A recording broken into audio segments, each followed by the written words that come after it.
Excellent. Thank you, Chris. I really appreciate it. And welcome, everybody. It's super nice to have you. Before we get into our discussion, I'd like to get a show of hands of how many people here are business owners. Excellent. That's a great. And then how many are advisors? So you're doing both. Okay, excellent. Very good. Well, what I always like to do with these type of presentations is not make them a presentation, but make them more of a discussion. So feel free to interrupt as we go through our slides and our remarks. I'd love to get your questions. I think the more interaction that we have, the more value that you're going to take away. So our goal of presenting this information is to equip you as business owners, but also advisors, to better position businesses to increase enterprise value, but also increase their saleability. So what we are going to be sharing is just 7 key principles that are general and can be across the board to many, many businesses, but give you an idea of what drives value and what is actually going to help and transact that business. So when you do take it to market, you're actually going to go through the entire process and have a liquidity event that you're proud of. So Forrest Wardick is our senior financial analyst at Capital 11 Advisors. So Capital 11 Advisors, just a quick introduction. We are a middle market M&A advisory firm that is specializing in several verticals at this point. But we are based in Boise, but we have clients right now in about 5 states. So we're going to be focused on the Treasure Valley businesses because we believe that there's a strong plethora of brokers in that marketplace. There are some investment bankers that are flying into this market. But as specialty M&A advisor, we're trying to fill a very needed niche and I think a vacancy in this marketplace.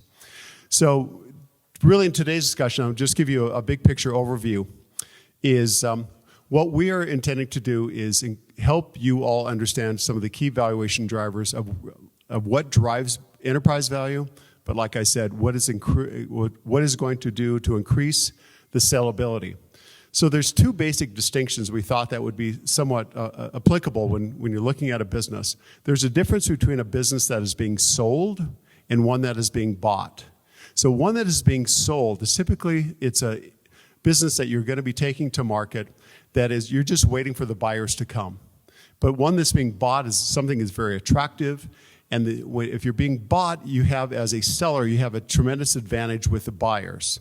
So we're going to walk through what that means and compare companies in terms of what makes a company attractive. So it is going to be bought, and you're going to appeal to a large buyer audience versus one that is going to be sold that you have to market on a broad basis where you have limited leverage, limited pricing power, and limited negotiating opportunities.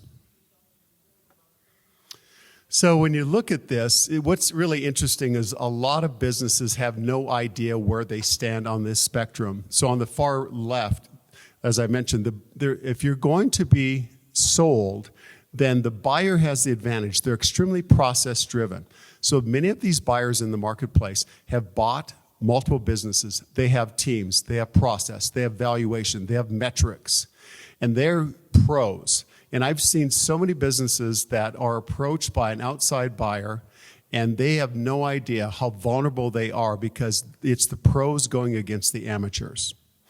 As compared to companies that are being bought, so there's certain segments in the marketplace that are extremely attractive. There's a lot of activity in that space.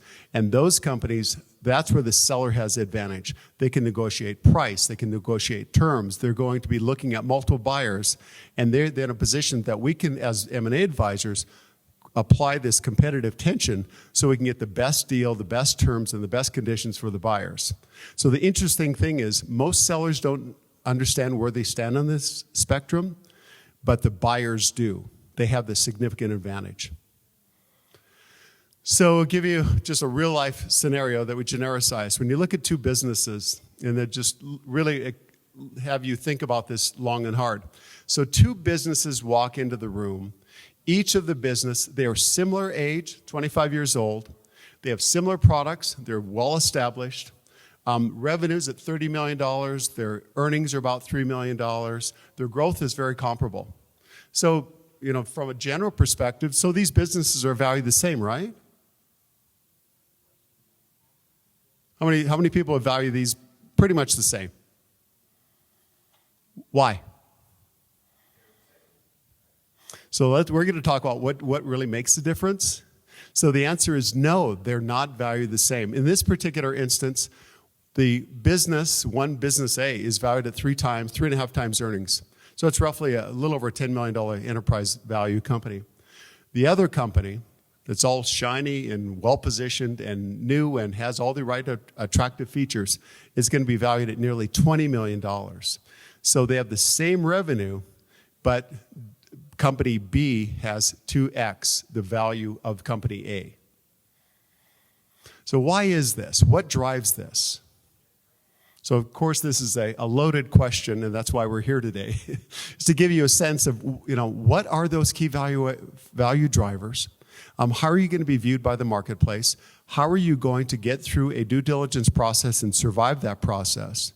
So I'm going to have Forrest walk us through the 7 key valuation drivers and give you a sense when you're looking at your operation of what you can do to prepare your business so when you do go to market, you're going to perform well. The other part I'm going to end after Forrest's comments, I'm going to give you an idea of why typically LOIs fail and what you can do to prevent that and some of the preventive actions that you can do in terms of investments into your company that actually is going to help you survive that LOI process. So Forrest, I'll let you take it. Thanks, Don. As you mentioned, we have listed 7 drivers or considerations that we see amongst our clients largely come up to shift value for these comparable scenarios, but there are many more than just these 7. And we start with this first one as revenue concentration. We see this as one of the biggest pieces in terms of underwriting for transaction certainty that can be an ultimate value consideration. We've had clients before that have 60% of their revenue tied up into a single project, and from a buyer's perspective, that's very challenging to underwrite. But even more so, it's hard to fund it, say if you were to raise an SBA loan. Bankers have a very challenging time underwriting this. And so it can open up a plethora of problems. Even if the buyer is okay with shouldering this, they might be a strategic who's aware of project mixes, but it might ultimately fall through by the time they try and get a term loan or an SBA loan. So that's one key consideration. The next one, which follows right after this, is revenue quality. Now, we can see this a lot just with respect to software. It's a very hot space, but largely how it's able to command such high premiums is because of its revenue quality. There's a very, very big difference we see in the marketplace between companies that have project one-off revenue streams versus companies that have contractually bounded revenue streams. And so as we see it, if the higher percentage of contracted revenue you can have typically will ultimately command a higher multiple. That can be very industry dependent. But another key consideration of this is churn. We find that sophisticated financial sponsors typically diligence churn very thoroughly. And so there's a lot of nuance there, whether it's logo retention or existing customers pulling back revenue, all something that carry a lot of consideration. And the third one is margin durability. We see this as one of the biggest considerations, particularly in the instance there's sort of 2 types of companies. There's a kite that moves around with a ton of wind, and then there's a plane, which really just coasts through no matter the weather. When we see companies that are more of a kite, and their margins are up and down, and it's not based on accounting integrity, it's based on the economics of maybe project mix, or maybe they've now really lost a great deal with a vendor, and so their cost of goods sold are particularly high. In these instances, we see buyers put a tremendous discount on this margin durability, particularly if we have one that's growing and is able to still show some margin expansion. That's really the best of both worlds. Whereas when we grow at all cost and our profitability on a margin basis decreases, buyers actually don't honor that growth, and it becomes a discount. And then fourth, but this could easily be the first, is financial hygiene. particularly in the market we serve, which is the lower middle market space. So we're dealing with companies north of $1 million in EBITDA up to $5 million, sometimes larger. Almost always we see the financial statements are unprofessionalized. There's a huge gap on simply being in your QuickBooks or other softwares and having cash versus accrual there and an actual GAAP-compliant accrual counting. And we've seen this. We have a client right now, back to the margin durability. If you look at their monthly P&L, you see their COGS go like this, which ultimately affects their EBITDA going like this. Well, the operating business is just fine. The issue is that they're on a cash basis. And while they think they're accrual because they have that in QuickBooks, because they're not recognizing revenue at the time of completion as well as costs, their margins look very lumpy because of these payment differences. And so that looks like a discount when really if you had this in GAAP compliance, there's a very tight margin band. It's a very profitable company. So this alone can really change how buyers view it. I'll also just say a quick note on equality of earnings. It's not always typical for a sell-side client to engage in equality of earnings. We emphasize it tremendously. We think getting your books in order, your financial statements in order, and ultimately CPA-stamped EBITDA adjustment is very valuable to the buyer's perspective. Sophisticated sponsors almost always do one by their mandates, and strategics do as well. And so if we say EBITDA is 15.5 or $1,500,000, and the buyers ultimately say, hey, this is $750,000, that's a big issue by the time we're in diligence and an LOI. So it's very important to have this transparency early and really know your numbers. The next, I'm sure all of you have heard this many times, is owner dependency. The business where the owner is the business and the customers only know the business is significantly discounted to the one that's scalable, systematized, and they know the brand, not just the owner. I'll tell you an example. We've worked with general contractors before, and obviously they don't sell widgets, right? It's a relationship business. And the buyer diligenced so thoroughly on who these relationships are connected to. And the minute that switches hands, it's not you get to run off into the sunset. Buyers are very sophisticated, and they'll negotiate sometimes very challenging terms. You start getting things like earnouts, where over a 2-year period, hey, we think these relationships aren't very well dispersed, and so we need to see this continue for 2 years, or they'll have holdbacks or seller expenses. So it can ultimately really change a deal and kill it in those final conversations. The sixth one is I think maybe a less known one, perhaps not, but the quality of growth. As we saw in these two companies, their growths were identical or nominal. Well, we see often, particularly with financial sponsors, this gets diligenced very thoroughly. And so back to the revenue quality, there's a big difference in growing 5%, but having price concessions or customer churn, and then grabbing one large customer. This could now put you in a state where your TTM shows significant revenue concentration, as well as the fact, if you look at the flip side of a different company, they increased price and it held. It got genuinely more valuable. They're able to capture more margin. They're able to grow organically within their existing base, and they have zero churn. And financial sponsors will look very thoroughly into this. If you have a products business, the price volume mix will be top of mind. Is it commanded by price fluctuations, or are you genuinely selling more volume? Are you able to command higher price, or are you starting to have a race to the bottom? And so something that's very heavily considered. And the seventh and last one is operational maturity. This is a bit of a catch-all, so I apologize for the vagueness. But ultimately, as we see, many companies operate under this sort of tribal knowledge, where nothing's systematized. We, earlier this morning, heard from some great speakers about this systematization. how important that is.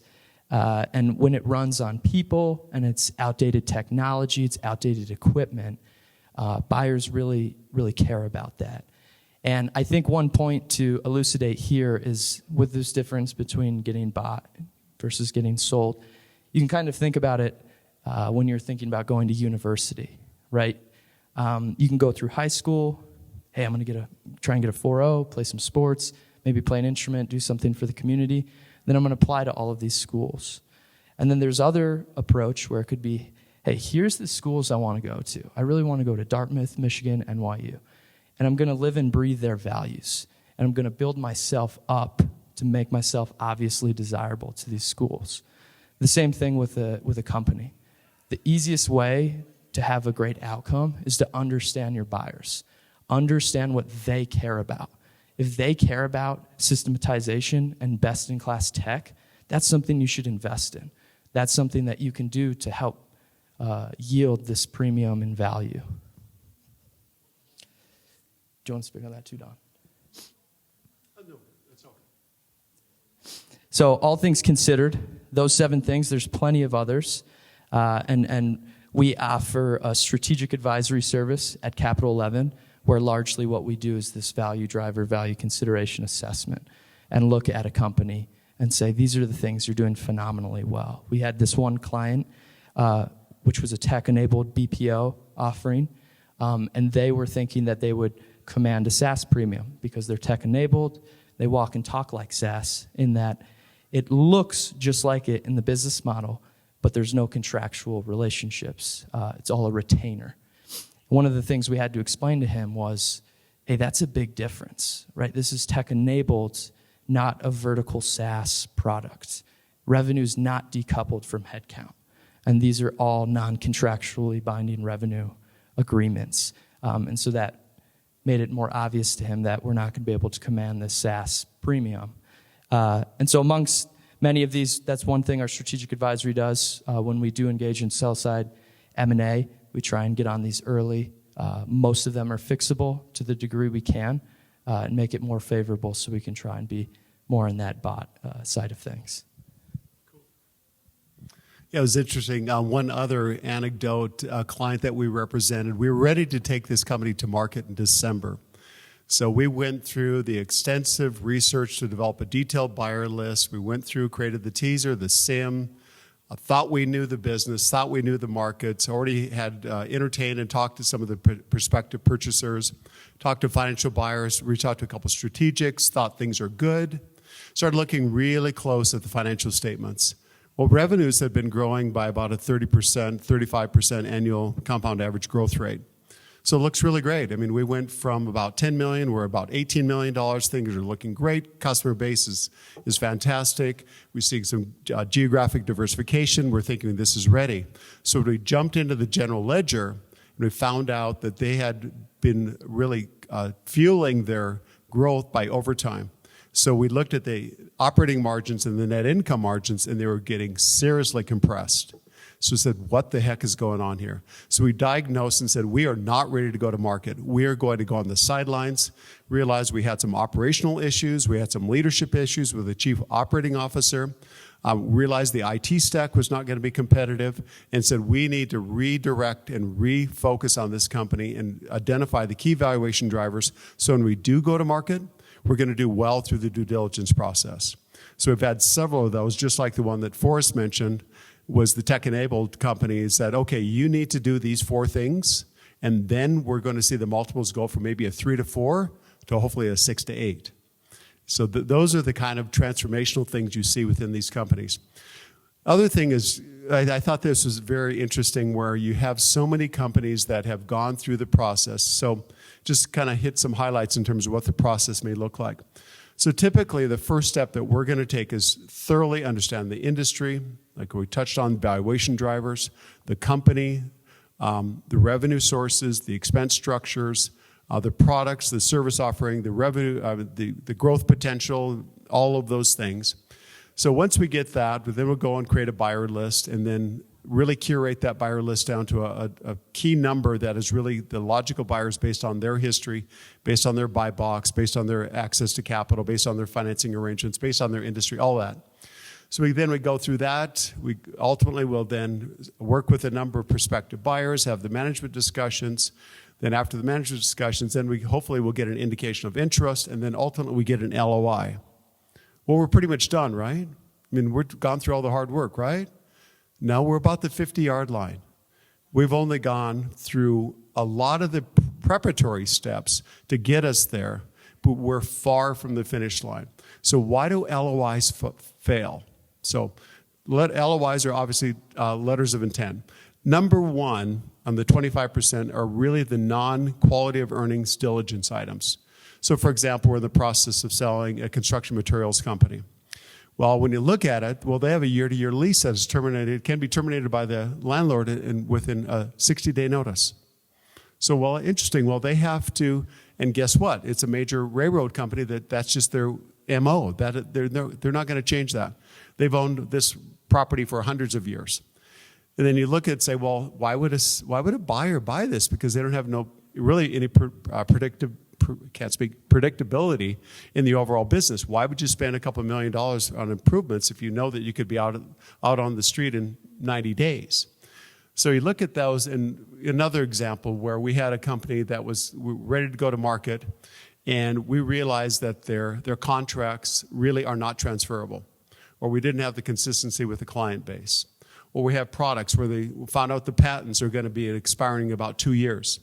Well, there's about 8 key products, and those products are going to be really non-defensible, so the moat is then evaporated at that point. So those are the kind of examples that you find that are non-Q of E. But the quality of earnings are the other 21% of companies when you get into it. So for example, if we're going to be talking with a financial sponsor and they're going to dig deep into our income statement, our balance sheet, so we'd go through and typically we'll identify some EBITDA adjustments and go to the client and say, okay, these type of things are non-reoccurring, these are add backs. And we knew going into the conversation that we're going to have a problem with the financial sponsors. They say, well, you didn't fully burden this balance sheet by the owner's compensation. This is a below market comp. Or the rent was not really at market comp. Or you didn't really fully burden it. You have some personal expenses that you backed out, but they're really actually are required. So those are the kind of things we get way ahead of. So oftentimes when we're ready before we take a company to market, let's spend the money and have a quality of earnings report done, either a workbook or a complete report, so we know what we're going to experience when we go through the overall due diligence. Because the saying I tell clients is that surprises are great for birthdays and Christmas, but they're not really great at the time that you're in due diligence. That's a problem. Because guess what drives value? Risk. So risk is a function of reliability and predictability. So if we don't have predictability, then our risk goes up, and just think of multiples are calculated. So by example, if a company says, we think that the risk profile, we need to get a 20% return based on our investment. So the simple math is 1 divided by 0.2 is equal 5. So the multiple is of 5 based on a function of risk. So if risk goes up, let's say the investor said we need a 25% rate of return. Well, that same math says it's a 4 multiple. So the whole point of all of what we're talking about today is what do we do to reduce risk that drives multiples that increases salability. So interesting. So just wanted to highlight when almost like starting at the end, due diligence, and working backwards to the beginning, and understanding that at the beginning that you need to prepare your company. Because when we go through the complete due diligence, what I oftentimes refer to as like opening the kimono, because you are completely exposing. We just received after LOI, after the accountant's due diligence list, another list for 160 items from legal. And so we're way into this, and the clients are thinking, oh my goodness, I thought we were going to close this deal. But I told them, this is part of the process. This is the pain and agony that you have to go, and it's fatigue to ultimately get to the end goal. So we'll end it there. I'd love to have any questions that you have, any thoughts, and we'd love to entertain any of your questions. Yeah, go ahead.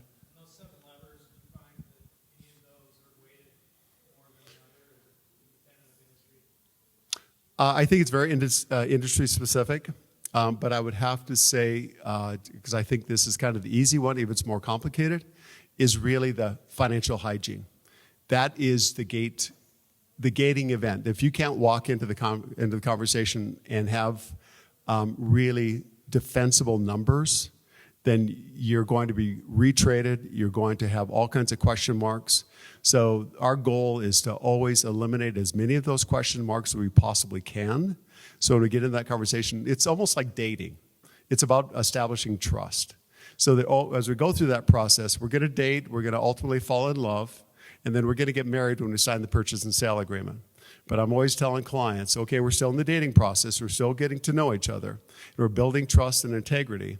And then once we get into the LOI process, that's where the rubber hits the road, because now we're kind of liking each other quite a bit. And so, yeah, I'd say financial hygiene.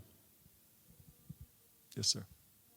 With the AI evolution, how do you see valuations changing?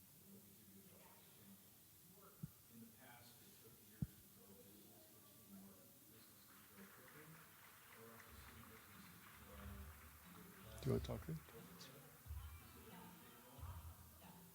As somebody comes to the marketplace with the anti-SaaS, so they have a tool, a system that solves the QuickBooks problem, that solves the WordPress problem, that solves the traditional valuation of the SaaS program. How is that playing into the valuation side as they do the due diligence and realize that these things are so new they don't have a lot of legs and a lot of history?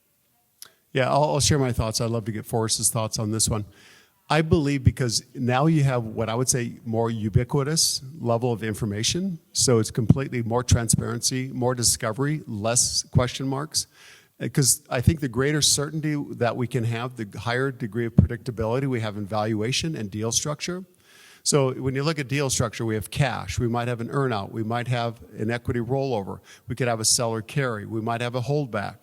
All of those different components are ways to offset risk and moving risk from the buyer over to the seller. So it's a transference of risk function. So I think by having additional of the AI information, that for one, on the front end, we can identify any sort of those exposures that we have and be proactive and share that with the prospective buyer. Because I'd rather reveal where we have chinks in the armor it way in advance and have that discussion so we can get that off the list. We don't find that later. So that'd be my initial thought.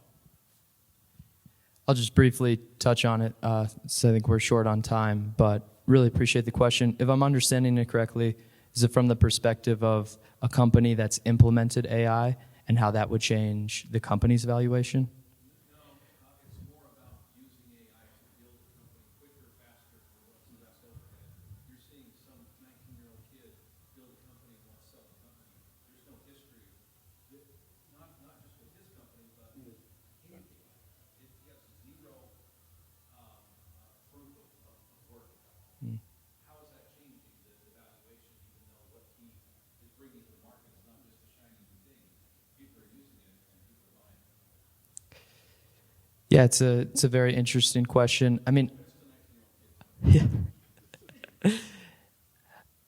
I think at the end of the day, ultimately, a premium valuation is going to come from a great company. And so if the individual who scaled and started that as a 19-year-old composes something that is very high quality, I think it will yield those results. But I do think right now, and what we see is a lot of the companies we've been interacting with are much shorter operating history, to your point. And I think the key difference there is largely a proven operator. And so to the individual of a 19-year-old who might not have any proof, I think it just comes down to the substance of the company. And if it has tons of users, tons of customers, and is generating value, then ultimately I think the marketplace will reflect that. Cool. Any other questions? Well, we greatly appreciate the opportunity to share our thoughts with you. And if you would like a copy of this presentation, here's our email. So email me or Forrest, and we will forward this copy to you. And we'd be open to any discussions. We are definitely We love what we do, so we're open to any discussions if you want to kick around some ideas in terms of marketing your business, or if you have some questions in terms of what you might want to consider to increase the enterprise value or increase its sellability. We'd love to have that conversation. So thanks again, and enjoy the rest of the conference.